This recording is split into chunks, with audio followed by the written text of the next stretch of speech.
with other faiths that are called religion, it's quite different. It's different in a way that it is truly, for me, just a teaching, not a religion. And to qualify, I call it a spiritual teaching,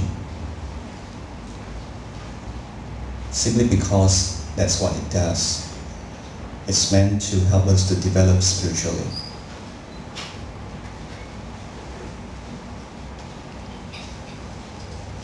I suppose most of you would have known about the Four Noble Truths, right? Most, if not all.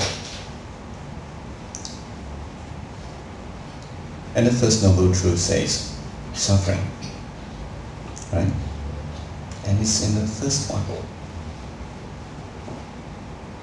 So now it makes sense to think in terms of spiritual development by first understanding suffering. But if we would talk about understanding suffering in an intellectual way, right? You might read the suttas, or you might read commentaries to the suttas, modern or ancient. That doesn't really give you a proper understanding of suffering. If you really want to understand suffering, then you must be able to see it, know it, right? In the Dhammacakkappavattana Sutta, the Buddha actually said, suffering is to be fully understood.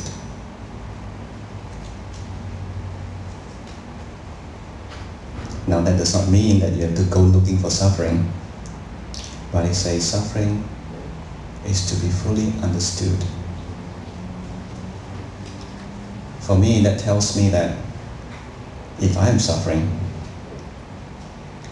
then wow, I'm looking at the first Noble Truth. Now let me try to understand it. Now what's exactly happening? Am I feeling, if I'm feeling sad, if I'm feeling upset, or any kind of suffering that I'm having, then that is actually a very good opportunity for me to understand it. Of course, it's natural for people to, when they experience suffering, to try to run away from it, try to not feel it, not know it, not wanting to even think about it. And when they do that, they actually not only don't solve the suffering, but they are actually creating more suffering for themselves by trying to run away from it. And some people do manage to actually suppress the suffering, not think about it, cover it up.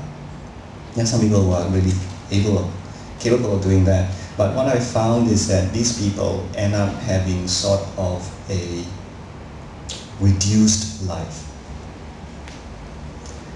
Reduced in the sense that they do not live their life fully. It is not satisfactory.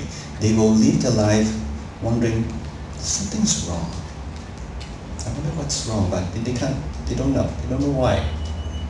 But it has to do with having suppressed their sufferings, not wanting to see it. Certain feelings that comes up, certain thoughts that are unpleasant, and they suppress it so well that they don't feel it anymore, but it's still there. And actually, although they don't feel it, they don't know it, it is still affecting their life. So, and if you go back to the first Noble Truth, which talks about suffering, actually, it is great to actually have to be able to experience suffering, because that is an opportunity for you to understand it. If you don't have suffering, then what for become a Buddhist? What for learn from the Buddhas? It's meaningless to you. Precisely because there's suffering, that there was a Buddha. If there's no suffering, why the Buddha want to even try to understand things, want to be free from suffering? So now, if we are suffering,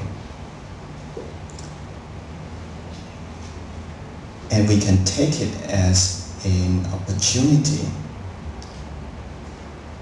to understand things.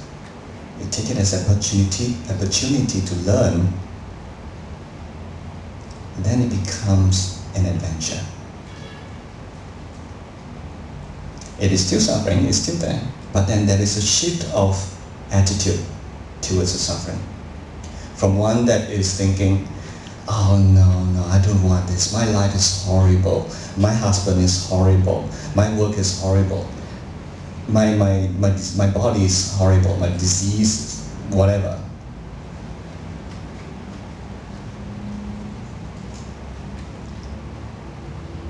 If we can take it and really see how we can learn from it, how we can understand it better, and that is the opportunity for it to be free from suffering.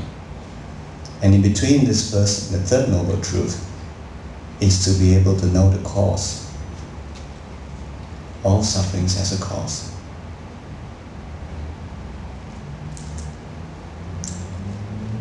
If your children is screaming or fighting,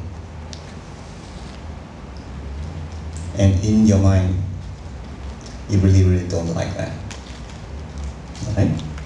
Say you feel angry about it. And what do you say? You say, why are people doing? Right? And probably if you are, you believe the old way, you bring out a cane and whack them a few times, and shut them up. Right? For the time being. But why do you do that? You did that because you suffered. Inside you, you don't like that. You don't feel comfortable with it. When they fight, you just don't feel comfortable. There's something within you that says, no, this shouldn't happen. You should not fight. But the truth is, the reality is that they are fighting. So when we cannot accept what is happening,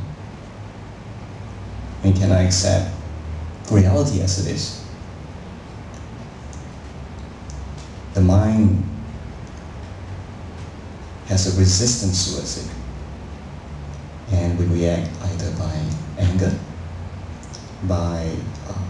or by sadness, or we may feel guilty, which is also a form of anger, dosa, sadness, anger, guilt, shame. These are all forms of anger, dosa. So there is this thing inside you that is reacting towards it, not liking it. And because you feel so uncomfortable having this unpleasant feeling within you, and you blame it on someone else, you blame it on the kids for fighting, but actually they didn't put that anger in you. Who put that anger in you? You did. Let me give you a better example. Say a new person goes to a new person enters a workplace. He's a new worker, right? And some people, after having their first encounter with him, having some impressions about him, they like him.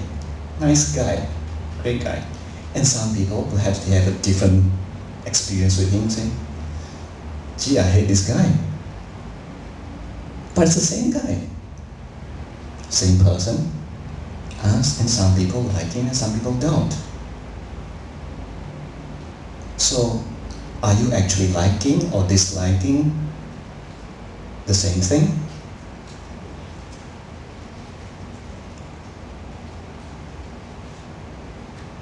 Actually, as I understand it, actually we don't really like or dislike a person. You don't. What you like or dislike is your perception of that person. And that perception can only be created by ourselves. No one actually can make you think in a way, one way or another, of another person. It is your own creation. So obviously, if some people like this person and then there are some people don't like that person, and